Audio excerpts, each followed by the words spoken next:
আজি আমি ক্ৰিষ্টেলাইন সলিডছ বিলাকৰ ষ্ট্ৰাকচাৰ ওপৰত পঢ়িম আৰু আমাৰ ফাৰ্স্ট পইণ্টটো হৈছে ক্ৰিষ্টেল লেটিছ তোমালোকে জানা যে ক্ৰিষ্টেলাইন সলিডছ বিলাকত তাৰ যিবোৰ কনষ্টিটিউয়েন্ট পাৰ্টিকল থাকে সেই পাৰ্টিকল বিলাক এটা ডেফিনিট এটা ৰেগুলাৰ এৰেঞ্জমেন্টত থাকে হেতু আগৰ ক্লাছটোত মই কৈ দিছিলো তাৰ মানে পাৰ্টিকলছ বিলাক এটা মই ধৰি লৈছো যে এই পইণ্টটো এটা পাৰ্টিকলক বুজাই আছে ওকে পাৰ্টিকল মানে ই এটা এটম হ'ব পাৰে বা এটা আয়ন হ'ব পাৰে ঠিক আছে গতিকে এই এটমটো বা আয়নটো ইয়াৰ বেলেগ যিবিলাক মানে পাৰ্টিকলছ থাকিব হেবোৰে এটা ডেফিনিট এৰেঞ্জমেন্টত থাকিব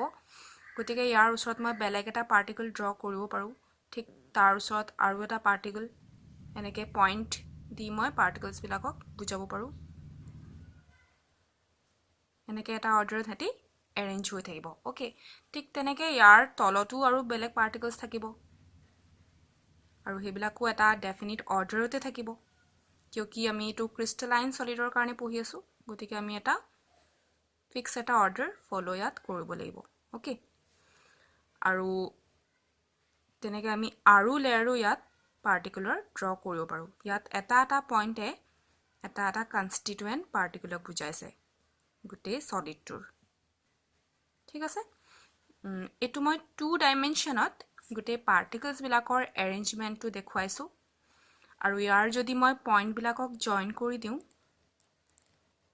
তেতিয়া মই এনেকুৱা এটা স্কোৱাৰ পাম ঠিক তেনেকে বাকি পইণ্টছ বিলাক জয়েন কৰিলো কিছুমান স্কোৱাৰ এৰেঞ্জমেন্ট দেখিম বুজি পাইছা ইয়াতে মই আৰু বহুত এনেকুৱা পাৰ্টিকল ড্ৰ কৰিব পাৰো আৰু কিয়কি সলিডত এই পাৰ্টিকলছ বিলাক 3 ডাইমেনশনালি এৰেঞ্জ হৈ থাকে গতিকে এইটো এটা যে লেয়াৰ আছে ইয়াৰ ওপৰতো বেলেগ লেয়াৰ থাকিব তাৰ ওপৰত আৰু বেলেগ লেয়াৰ থাকিব ঠিক তেনেকে তাৰ তলতো আৰু বেলেগ পাৰ্টিকুলাৰ লেয়াৰ থাকিব ইয়াত মই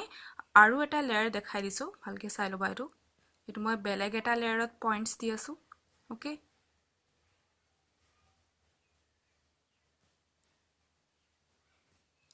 এই পাৰ্টিকলছ বিলাক এটা ডিফাৰেন্ট লেয়াৰত আছে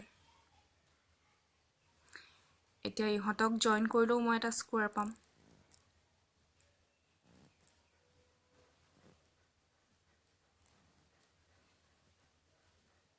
এনেকুৱা হ'ব আৰু যদি মই এই লেয়াৰৰ পইণ্টছ বিলাকক তাৰ হে আগৰ ফাৰ্স্ট লেয়াৰৰ পইণ্টছৰ লগত কানেক্ট কৰি দিও তেতিয়া মই এটা কিউব পাম বুজি পাইছা গতিকে যিকোনো ক্ৰিষ্টেলাইন সলিডত পাৰ্টিকলছ বিলাকৰ এনেকুৱা ধৰণৰ এটা 3 ডাইমেনশনাল এৰেঞ্জমেন্ট থাকিব ঠিক আছে বেলেগ বেলেগ কম্পাউণ্ডৰ কাৰণে এৰেঞ্জমেন্টটো অকনমান বেলেগ বেলেগ হ'ব ইয়াতে মই জাস্ট এজিউম কৰি লৈছো যে পাৰ্টিকলছ বিলাক এনেকে এৰেঞ্জ হৈ আছে এতিয়া এই পাৰ্টিকলছ বিলাকৰ এনেকুৱা 3 ডাইমেনশনাল এৰেঞ্জমেন্টটোকে কোৱা হয় ক্ৰিষ্টেল লেটিছ বুজি পাইছা crystal lattice is the 3-dimensional arrangement of constituent particles in space spaceত হেতি যেটো arrangementত থাকিব তাকে কোৱা হয় ক্ৰিষ্টেল লেটিছ আৰু এই ক্ৰিষ্টেল লেটিছৰ every single point ইয়াৰ significance to হল যে ই এটা পাৰ্টিকলক বুজাব ওকে আৰু হে পাৰ্টিকলছ এই পইণ্ট বিলাকক কোৱা হয় লেটিছ পইণ্ট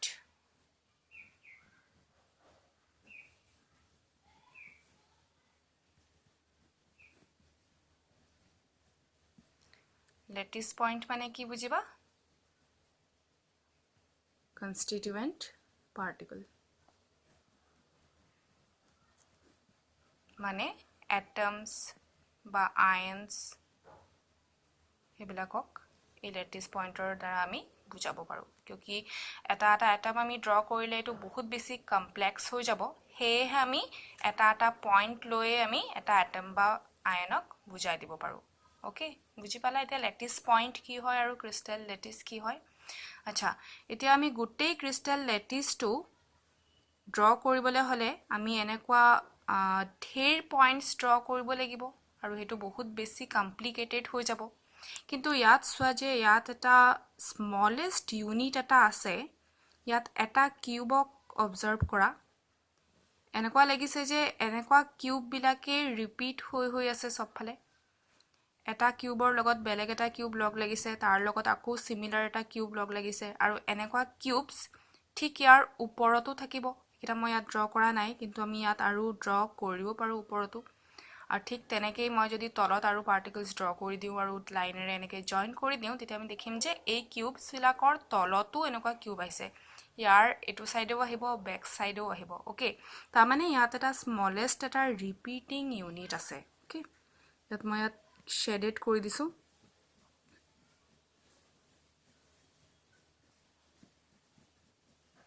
মই যেটো পোৰশন ইয়াত শেডেড কৰি দিছো এই বস্তুটোৱে সব ফালে ৰিপিট হৈ গুটেই ক্ৰিস্টাল ল্যাটিসটোক ফৰ্ম কৰিব মানে গুটেই সলিডটোক বনাব ওকে তাৰ মানে আমি যদি আমি এই বস্তুটো এই ৰিপিটিং ইউনিটটোৰ বিষয়ে ভালকে জানি লওঁ তেতিয়া আমি এটা সলিডত পাৰ্টিকল বিলাক কেনেকে এৰেঞ্জ হৈ আছে কিমান দূৰে দূৰে আছে কিমান এংগলত আছে হেবিলাক আমি ভালকে গম পাই যাম ই গুটেই ক্ৰিস্টাল ল্যাটিসটোক ৰিপ্ৰেজেন্ট কৰিব আৰু এই স্মলেষ্ট ৰিপিটিং ইউনিটটোকে কোৱা হয় ইউনিট সেল ঠিক আছে unit cell is the smallest repeating unit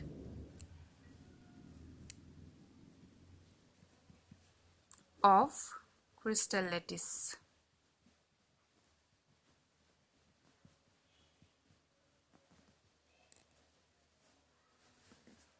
আচ্ছা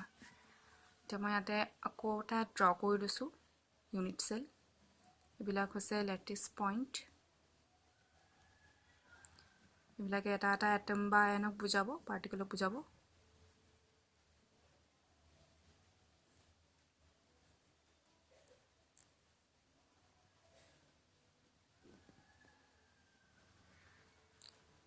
আচ্ছা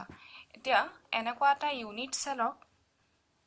জানিবলে হলে আমি কেটামান প্যাৰামিটাৰস জানিব লাগিব যাক কোৱা হয় ইউনিট সেল প্যাৰামিটাৰস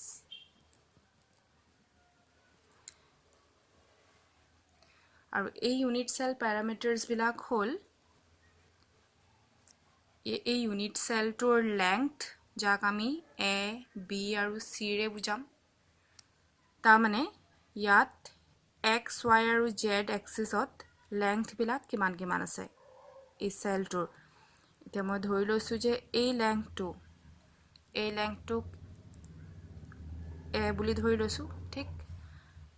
তাৰপিছত এটো এক্সিছত লেংথটোক b বুলি ধৰি লৈছো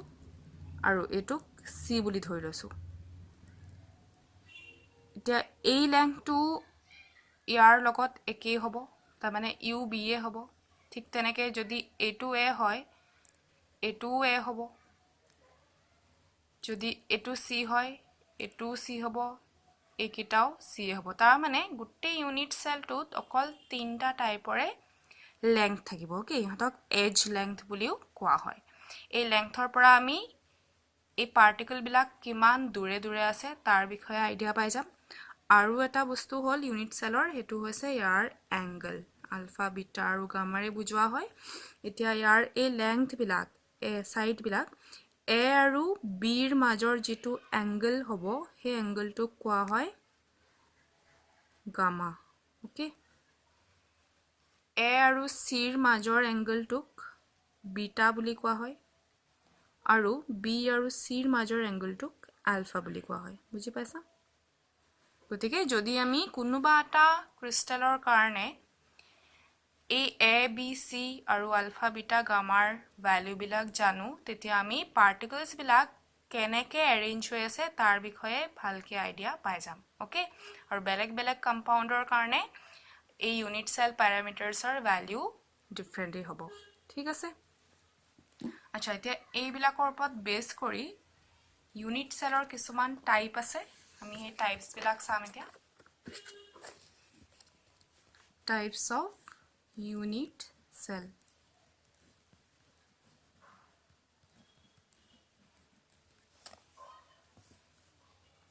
based on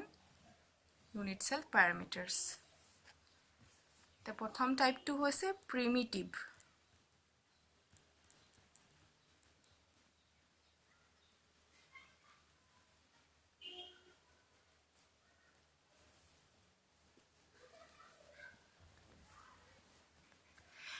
Actually to parameters or upot base kori nohoy yat mane kiman total particle ase tar upot base kori ami ei types bilak paisu etia. Primitive type hole etu mane ekebare prathomik aru jitu eta primitive unit cell moi yat draw kori dekhai disu. Etia loke moi jenokwa unit cell draw kori asilu thik he ekei nisinai hoy. Etu hoise eta primitive unit cell yar okol corner ot atoms thakibo. Okay, atoms ba ions ba GA hok particle to okol corner ot he thakibo aru kotu yat particle na thake. Enokwa dhornor unit cell bilakoke koa hoy primitive unit cell. ঠিক আছে এটা এনেকুৱা এটা primitive unit cellত total number of atoms কিমান আহিব হেতু জানিব লাগিব total number of atoms in a primitive unit cell এটা ইয়াত সোয়া যে ইয়াত অকল কর্নারত হে এটম আছে কিন্তু কৰ্নাৰৰ এটমটো অকল এই ইউনিট সেলটোৱে গুটেখিনি পাই না থাকে কিয়কি ইয়াৰ উচৰত আৰু এনেকুৱা বেলেগ ইউনিট সেলও থাকিব ইয়াৰ right side e ami eta eneke draw koribo paru moi ni roughly draw kori dekhai disu right side e eta beleg unit cell thakibo aru etuk jodi moi consider koru a particle to er to hoye logote er karneo hobo eta gotike u share korise thik teneke moi etu side o beleg enokwa unit cell draw koribo paru etu side draw korile I taru part hobo aru efale eta thakibo taru I eta part hobo hoine মানে এই এটমটো এই চাৰিটাই share কৰিবই এটা লেয়াৰত আৰু ইয়াৰ ওপৰত যদি মই আৰু এনেকুৱা ইউনিট সেলৰ লেয়াৰ বনাও আৰু যদি পাৰ্টিকল দিও তাতো ঠিক এনেকুৱা চাৰিটা ইউনিট সেল থাকিব যাৰ নেকি ই এটা কমন পইণ্ট হ'ব বস্তুটো তোমালোকে অলপ ইমাজিন কৰিব লাগিব ঠিক আছে এনেকুৱা চাৰিটা কিউব মই একেলগে থবই পাৰো চাৰিটাৰ কাৰণে ই কমন হ'বই আৰু এনেকুৱা ঠিক চাৰিটা মই ইয়াৰ ওপৰতো লগাই দিব পাৰো তেতিয়াও ই কিন্তু কমন হৈয়ে থাকিব মানে গুটেই টোটাল 8টা ইউনিট সেলৰ কাৰণে এই এটমটো বা এই পাৰ্টিকলটো কমন হৈ যাব সবৰে ই কৰ্নাৰত থাকিবই ঠিক তাৰ মানে 8টা ইয়াক শেয়াৰ কৰি থাকিব গতিকে এটা ইউনিট সেলত ইয়াৰ কিমান পাৰ্ট পৰিব কিউকি টোটাল 8টাই শেয়াৰ কৰিছে গতিকে এটাৰ ভাগত পৰিব 1/8 বস্তুটো গুটেইটো মানে ভালকে ইমাজিন কৰিলেহে ধৰিব পাৰিবা ইয়াত ড্ৰ কৰিব নোৱাৰি ভালকে ওকে 1/8 কে পৰিব এটাৰ ভাগত আৰু টোটাল কৰ্নাৰ আছে 8টা কৰ্নাৰ থাকে এটা কিউবৰ ঠিক আছে এটা কৰ্নাৰৰ পৰা 1/8 এটম পাই যাব এটা ইউনিট সেলে টোটাল কৰ্নাৰ 8 গতিকে এটা ইউনিট সেলত টোটাল এটম কেটা আহিব এটা যদিও ইউনিট সেলটোত 8টা কৰ্নাৰ আছে আৰু 8টাতে এটম আছে কিন্তু ই গুটেই এটমৰ গুটেই পাৰ্টটো ই নাপাব কিয়কি তাৰ লগত আৰু বেলেগ ইউনিট সেলও থাকিব শেয়াৰ কৰিবলে ওকে টোটাল 8টা ইউনিট সেলে এটা এটমক শেয়াৰ কৰি থাকে হে কাৰণে এটা ইউনিট সেলৰ কাৰণে তাৰ অকল 8 ভাগৰ এভাগহে পাবই আৰু টোটাল 8টা কৰ্নাৰছ থকা কাৰণে আমি এটো মাল্টিপ্লাই কৰি পাইছো there will be only one atom per unit cell in this type okay বুজি পাইছা এটা এটম থাকিব এটা বেলেগ এটা টাইপলৈ যাও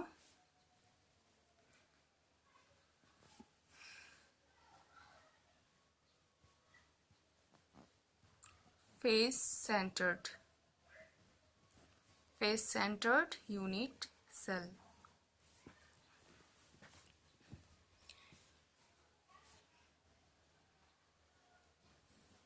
face centered unit cell etat cornerot to atom thakiboi এই গোটেই 8টা কৰ্নাৰত 8টা এটম থাকিব আৰু তাৰ উপৰিও এভৰি ফেসত ফেস বুলি ক'লে বুজি পাইছা যেনেকে এইটো এটা ফেস ওকে ইয়াৰ ওপৰত এটা ফেস আছে এই সাইডত এটা ফেস আছে ঠিক তেনেকে অপোজিট সাইডেও ফেস আছে টোটাল 6টা ফেস আছে এটা কিউবৰ 6টা ফেস থাকে এটো নিজে চাই লবা ইয়াত মই শেডড কৰিছো এটা ফেসক শেডড কৰি মই দেখাই দিছো এটো এটা ফেস হয় এটা ইয়াৰ সেন্টাৰটো এটা এটম থাকিব যদি ই ফেস সেন্টাৰড হয় তেতিয়া হলে তাৰ ফেসৰ সেন্টাৰত এটা এটাকে এটম থাকিব ঠিক তেনেকে এই ফেসটোৰ সেন্টাৰতো এটা এটম থাকিব ইয়াৰ ওপৰৰ ফেসটোৰ সেন্টাৰতো এটম থাকিব আৰু তিনটা ফেস ইফালে দেখাব পৰা নাই এটা তল ফালে আছে এটা ইটো সাইডে আছে এটা হে ব্যাক সাইডে আছে তাতো আৰু তিনটা এনেকুৱা এটম থাকিব তাৰ মানে এটম কোট কোট আছে এটাটো কৰ্নাৰত আছে one at each corner plus one at each face center গতিকে total number of atoms কিমান আহিব সোৱা total number of atoms per unit cell of this type প্ৰথমতে 8টা কৰ্নাৰটো আহিবই এতিয়া 8টা কৰ্নাৰৰ এটমৰ পৰা 1/8 কেটো পাবো এটো আগতে ক্যালকুলেশনটো দেখুৱা হৈছে গতিকে 1/8 * 8 এটো কৰ্নাৰৰ এটমৰ পৰা ইমান পাৰ্ট পাই যাব প্লাস the ফেসৰ পৰা কিমান পাৰ্ট পাব সোৱা ইয়াতে যদি মই আৰু এটা কিউব এনেকুৱাকে ড্ৰ কৰি দিও ইয়াৰ হু ফালে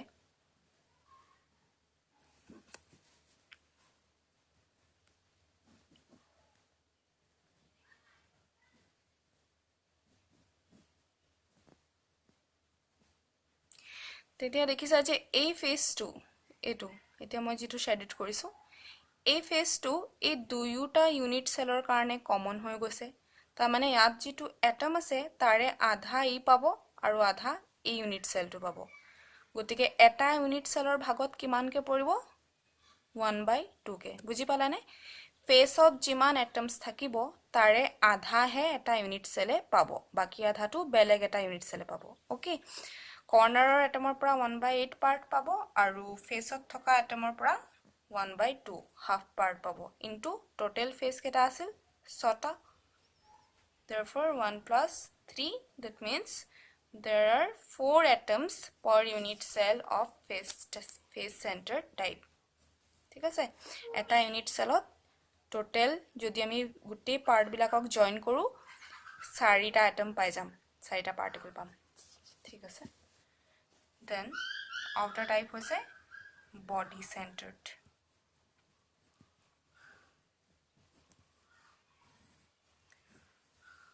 body centered unit cellot cornerত atom থাকিবই যিকোনো ইউনিট সেলত কৰ্নাৰত একচুয়ালি এটম থাকেই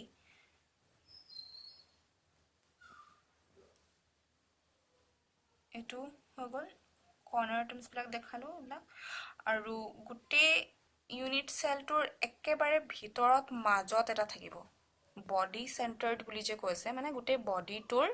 সেন্টাৰত আগতে ফেস সেন্টাৰড বুলি কৈছিল গতিকে ফেসৰ সেন্টাৰ আছিল সব এতিয়া অকল বডি সেন্টাৰত এটা থাকিব আৰু কৰ্নাৰত এটা আৰেকে থাকিব ওকে বুজি পাইছা আৰু তো ইয়াত টোটাল নাম্বাৰ অফ এটমস কিমান পাম from 8 corners there are 1/8 into 8 atoms এটো তো বুজি পাইছা প্লাস এই বডিটোৰ ভিতৰত যেটো এটম হুমাই আছে হিটো বেলেগে তাক শেয়াৰ কৰিব নোৱাৰে কিউকি এই গুটে সেলটোৰ ভিতৰতে আছে ইয়াত যদি বেলেগ ইউনিট সেল মই ড্ৰ কৰো মই দেখিম যে এই বেলেগ ইউনিট সেলটোৱে ইয়াৰ অলপো পাৰ্ট নাই পোৱা ইয়াৰ নিজৰে এটা বেলেগ এটা এনেকুৱা এটা এটম গুটে বডিটোৰ ভিতৰত থাকিব ওকে গতিকে বডি সেন্টাৰত থকা এটমটো বেলেগে শেয়াৰ নকৰে তাৰ মানে গুটে পাৰ্টটো ইউনিট সেলটোৱে পাই যাব তাৰ মানে 1 পাব ইয়াৰ ভাগ নাই হোৱা ঠিক so 1 plus 1 that means 2 atoms per unit cell of this type বুজি পালা এটো একেবাৰে সিম্পল টাইপটোত এটা ইউনিট সেলত এটা এটম থাকে ফেস সেন্টাৰত 4টা আৰু বডি সেন্টাৰত 2টা এটম থাকিব